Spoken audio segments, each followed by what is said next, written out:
Mas sobretudo o que eu quero é que essa palavra entre no teu coração, que você receba em nome de Jesus algo novo.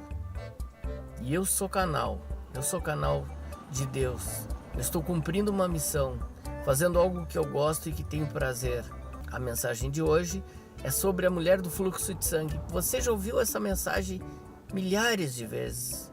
Se você é cristão, se você não é cristão, daqui um pouco até você nunca ouviu. Jesus, apertado pela multidão, aí ele pergunta para os discípulos: quem me tocou? Parece uma pergunta muito estranha. Como assim? No meio de uma multidão, todo mundo se apertando. Como é que Jesus pergunta quem me tocou? Aí os discípulos disseram: mas mestre, a multidão te aperta. Como que o Senhor nos pergunta quem tocou? Todo mundo tocou no Senhor. Mas havia uma mulher ali que sofria de muitos anos, que gastara todo o seu dinheiro. Investira todo o seu dinheiro. Na verdade não foi investimento, foi gasto mesmo. Porque ela gastou e não teve retorno. Investimento é quando você tem retorno. Quando você tem retorno, vale a pena. Você coloca um dinheiro, você não está gastando, você está investindo. Mas essa mulher não, essa mulher gastou o dinheiro. Porque ela botou o dinheiro ali em médicos, em exames, em cirurgia robótica ou qualquer coisa que tivesse naquela época. Claro que a gente está brincando. E nada disso resolveu. Apenas foi o dinheiro embora. E ela foi ficando cada vez mais pobre. Porque a doença tende a levar as pessoas à miséria. E muitas vezes a doença, ela não é resolvida nem mesmo com altos recursos. A gente viu aí cantores famosos, empresários riquíssimos que acabaram morrendo mesmo tendo dinheiro, mesmo indo para os Estados Unidos se curar, não conseguiram curar-se. E essa mulher perde tudo, já por talvez uma mulher pobre. A Bíblia não fala se ela tinha marido, se ela tinha... A gente sabe que mulher naquela época normalmente não trabalhava. Então, quer dizer, a mulher dependia de um homem, ou dependia de um filho. Então, o homem e um filho para a mulher representava sustento financeiro. Não tinha essa liberdade. Hoje qualquer mulher trabalha e ela se acha um direito, inclusive, de achar que não precisam de homem. Porque legalmente, financeiramente, muitas vezes não precisa mesmo. Então, essa mulher toca em Jesus. Mas o que foi? Por que chamou a atenção de Jesus? Chamou a atenção porque ela tocou de uma forma diferente. Então, do Senhor saiu virtude. Olha só que Jesus não precisou olhar para essa mulher para sair virtude. É como se essa virtude saísse de Jesus sozinha, como que por mágica. Mas não, era o poder que estava em Jesus. E ele pergunta, e quando vê aquela mulher, toda a humildade, e ele diz: vai, a tua fé te salvou. Ele chama de filha. Como a você hoje, ele chama de filha, chama de filho. E diz: toca em mim. Mas toca com vontade, toca porque eu tenho resposta para ti. Eu tenho bênção para ti. Eu tenho livramento para ti. Eu tenho cura para ti. Há pessoas por aí, tem certas religiões que acham que Deus não cura mais, porque senão Deus seria injusto. Então vai vendo. Nas igrejas evangélicas, quantos milhares de milhões de pessoas que são curadas, porque o nosso Deus é o mesmo ontem, hoje e eternamente. Nosso Deus que curava no passado continua curando hoje. Mas o teu problema pode não ser cura. Pode ser até um desejo de ver um filho sair das drogas, mudando realmente de vida. Pode ser alguma pessoa que você queira ver bem-sucedida, que bate cabeça, não consegue serviço, quando consegue trabalha mal, trabalha em serviço escravo, e você se entristece.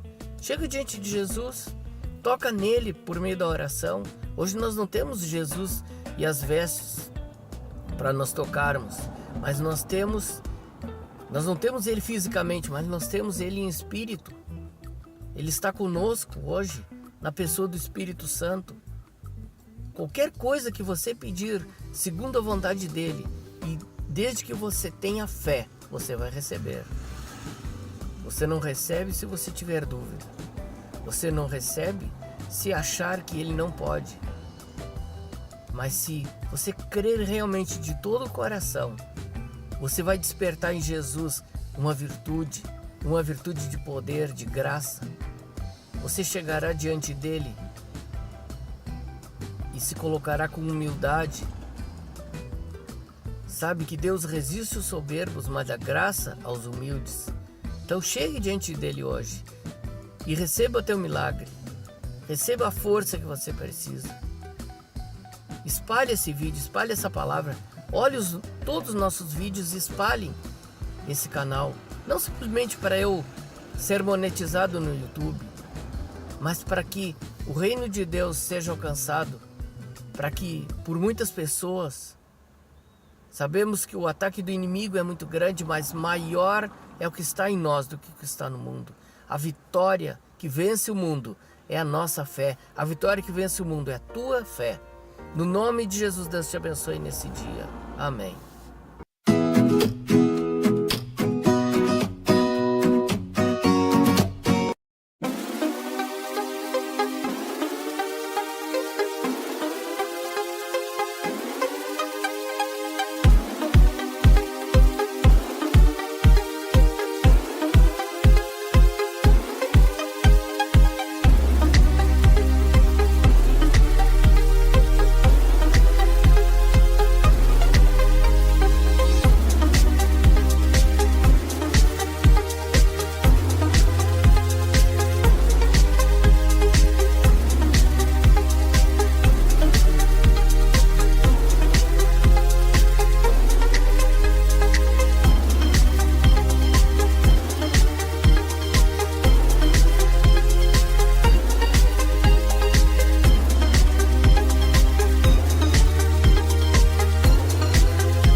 prazer, mais uma vez a gente chega para ler a palavra do Senhor, para explicar a palavra do Senhor. Um grande pregador, o melhor deles, não tem comparação. Você não vai achar um pregador melhor, não do que eu, mas que o Espírito Santo. O Espírito Santo é o grande pregador, aquele que convence do pecado, da justiça e do juízo. E ele vai usar esse servo aqui tão pequenininho, pequenininho em todos os sentidos, não chega a 1,70 m. Vai usar para falar a tua vida agora. Nós vamos ler um texto sobre uma das personagens mais curiosas da Bíblia, vamos dizer assim. É aqueles estudos que eu disse, que são 4 estudos. Um é Ruth Moabita, outra é Batseba, outra é Tamar. E a outra, acabou de me dar um branco e eu me esqueci quem que é, mas são 4 no final. Judá e Tamar é uma história muito esquisita, muito, vamos dizer, estranha da Bíblia. Judá é aquele mesmo, da tribo de Judá, um dos filhos de Jacó. Nessa época não era ainda uma tribo, era um homem. Na verdade era um homem. A sua família começa assim, ele conhece, aqui no início de Gênesis 38, ele entra na casa de um varão cananeu cujo nome era Suá, e conhece a filha dele e tem 2 filhos. Esses 2 filhos eram um pior que o outro, não podia ser pior. Eram os filhos de Judá, mas eram boca braba. E o Senhor, a palavra diz que o Senhor os matou porque eles eram terríveis, eram homens maus, homens terríveis. E aí, quando o primeiro morreu, Tamar, então, pela lei, Tamar se tornou esposa do segundo, que era Onã. O primeiro depois o segundo Onã. Lembrando que Tamar não teve filhos com nenhum dos 2. E continuou ainda e teve um filho chamado Selá. Esse aí, Judá, no caso. Judá teve então 3 filhos, sendo que o mais velho, casou com Tamar, morreu. O segundo toma a esposa para suscitar descendência, porém ele não quis suscitar descendência e o Senhor o matou também. Aí você pode ler esse texto que é bem interessante. Depois, Selá era um rapazinho e era difícil de que Tamar viesse a ser esposa também de Selá, porque isso demoraria um tempo até que Selá crescesse, tudo mais, virasse um homem capaz de casar-se. Então o que aconteceu? Ela bota as roupas de viuvez, passa a viver a viuvez dela. Só que quando chegou um tempo certo que Selá poderia ser, de repente, o marido,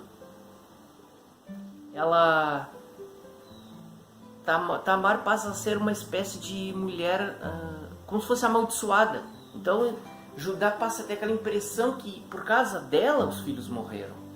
Ela era culpada e ele já tinha perdido 2, não queria perder o terceiro. Então Judá não foi fiel à nora, não deu o terceiro filho. Então Tamar se tira, olha aqui no texto de 38:13, avisaram que o sogro sobe a Timnate a toscar as suas ovelhas. Então ela tirou de sobre si os vestidos de sua viuvez, cobriu-se com um véu e disfarçou-se, e assentou-se à entrada das 2 fontes que estão no caminho de Timnate, porque viu que Selá já era grande e não lhe fora dado por esposo. E vendo-a, Judá teve por uma prostituta, pensou ser uma prostituta, porque ela tinha coberto seu rosto, e dirigiu-se para ela e disse: Vem, peço-te, deixe-me entrar a ti, porquanto não sabia que era sua nora. Ela disse: Que darás para que entres a mim? E ele disse: Eu te enviarei um cabrito do rebanho. Ela disse: Dá-me penhor até que o envies. Então, o penhor ficou foi o selo, o lenço e o cajado que estava com Judá. E Judá foi embora. Judá foi embora, mais tarde ouviu-se dizer que ele procura a tal da prostituta e ninguém sabe dizer, mas aqui não tem prostituta nenhuma. Então ele, de tempos depois, foi chamado que a nora estava grávida. Bom, se a nora estava grávida, consequentemente, ela tinha cometido algum ato de perversidade. Porque como ela poderia estar grávida se ela estava viúva e não tinha marido? Nós não estamos falando de 2022, estamos falando da época bíblica, alguns milhares de anos atrás. Então a mulher ficava grávida sem ter marido, era morte. Então foi isso que ela foi julgada. Só que porém ela disse que o pai da criança era o dono daqueles 3 elementos que ela tinha ficado. Foi quando Judá reconheceu que Tamar era mais justa do que ele, porque ele não tinha cumprido a palavra, mas ela havia feito uma artimanha, como que algo para chamar a atenção do sogro. Desse relacionamento gerou não um filho, mas 2 filhos. Conheceu Judá e disse: mais justa é ela do que eu, porquanto não tenho dado selar meu filho, e nunca mais a conheceu. Aconteceu que no tempo de dar à luz havia gêmeos no seu ventre. E aconteceu, dando ela à luz, que um pôs fora a mão, e a parteira tomou e o atou com a sua mão e lhe deu um fio roxo, dizendo: esse é o primeiro. Mas aconteceu que, tornando ele a recolher sua mão, eis que saiu o seu irmão e lhe disse: como tens tu rompido? Sobre ti é a rotura. E o chamaram seu nome Pérez. E depois saiu seu irmão, cuja mão estava o fio roxo, chamaram seu nome Zerá. Então Pérez e Zerá. E a partir daí, esses homens, um desses homens, o Pérez, tornou-se aquele que está na linhagem do nosso Senhor Jesus Cristo.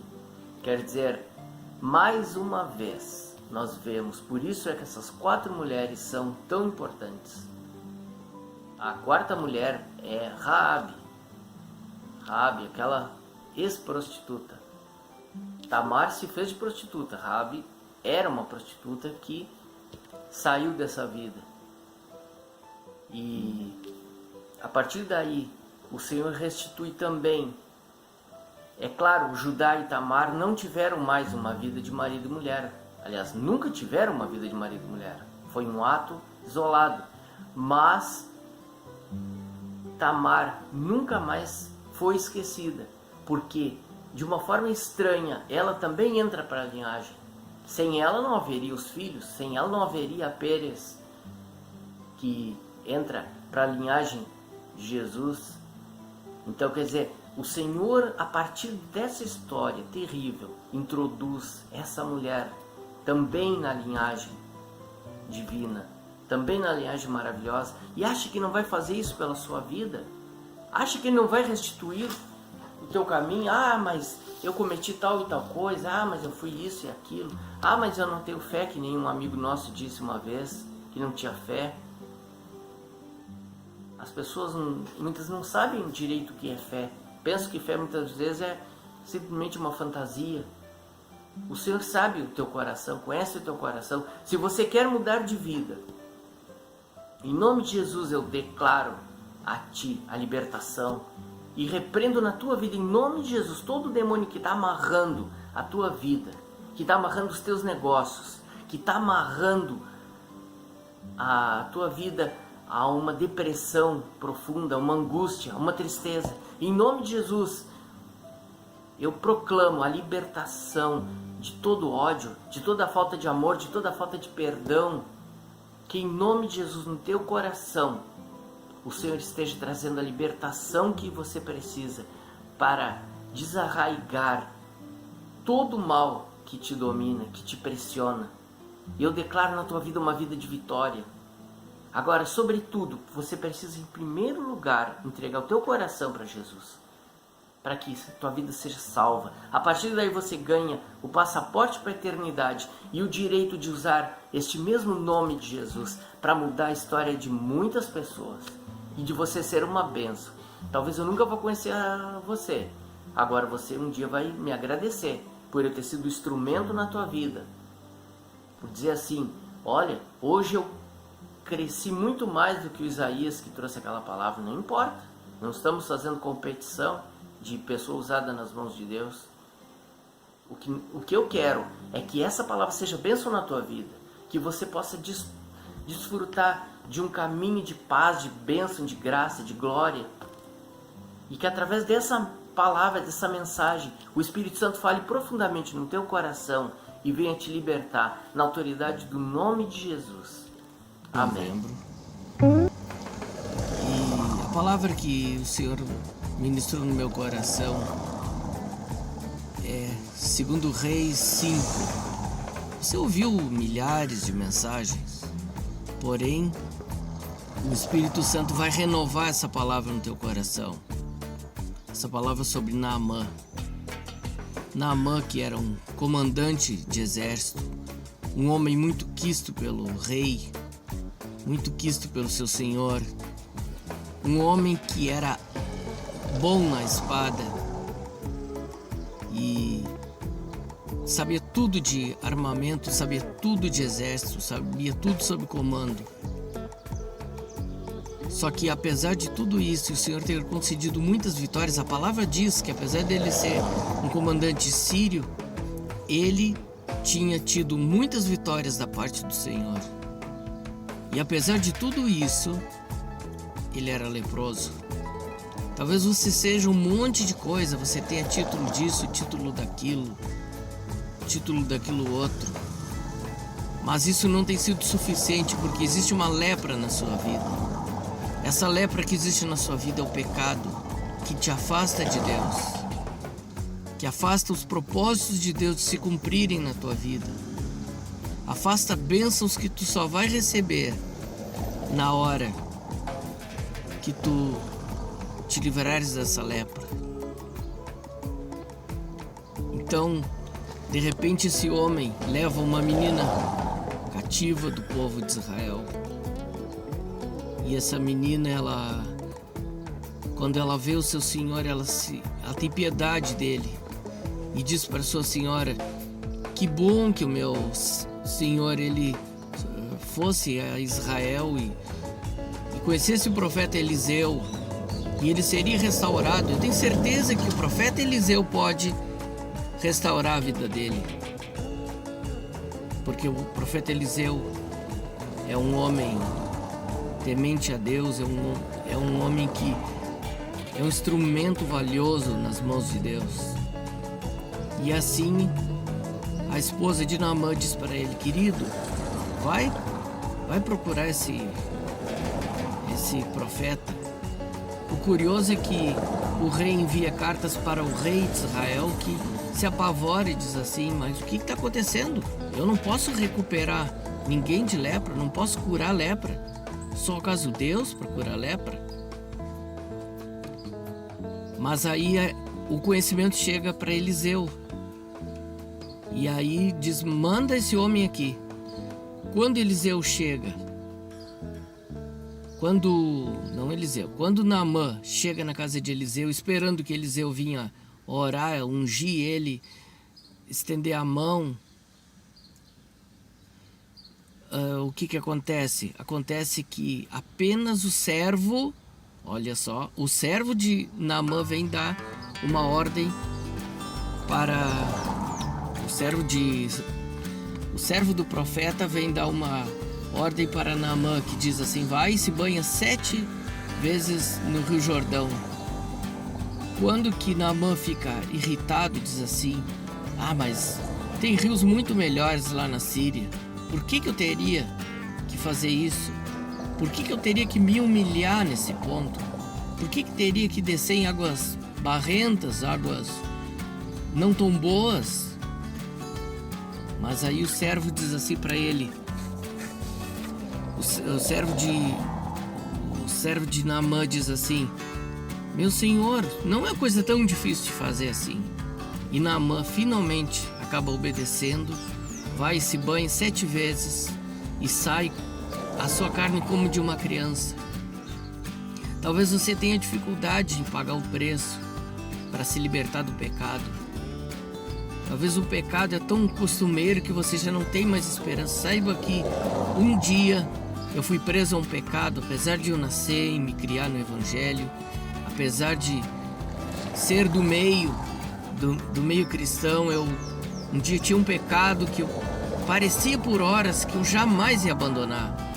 Eu pedia forças para Deus e, meu Deus, eu não tinha, às vezes eu tinha muito pouca fé mesmo, mas aconteceu que naquele momento, que num determinado momento, o Senhor me deu força, me deu graça e hoje eu estou liberto. Fique liberto da sua lepra, mas a maior lepra que você tem é a independência do Senhor, a independência de Deus. Essa independência que vai levá-lo para o buraco final, vai levá-lo para o inferno, vai levá-lo para uma dor eterna que não tem mais volta. Talvez você se engane a si mesmo e você diz: não, inferno é invenção para fazer com que as pessoas elas vão para a igreja e deem o dízimo e os pastores vão andar de carrão e não sei o que mais. Não, saiba que a palavra de Deus fala mais sobre inferno do que sobre céu. Por quê? Porque o Senhor não quer que tu vá para lá. O Senhor não quer que esse seja o teu destino. O Senhor não quer que tu passes longe dele a vida toda, uma eternidade inteira. Ele quer você próximo. O Senhor busca um relacionamento. Ele está pronto para curar a lepra. Quantas vezes leprosos se aproximaram de Jesus e Jesus tocava no leproso? Jesus não ficava leproso, mas o leproso ficava curado. Recebe essa palavra no teu coração. Teria muito mais para falar, é uma palavra muito mais profunda, mas porque nós queremos fazer vídeos curtos e pedimos em nome de Jesus que você seja abençoado e espalhe essa palavra, que você deixe o seu like, que assista a todos os nossos vídeos. Deus te abençoe nesse dia, no nome de Jesus, amém.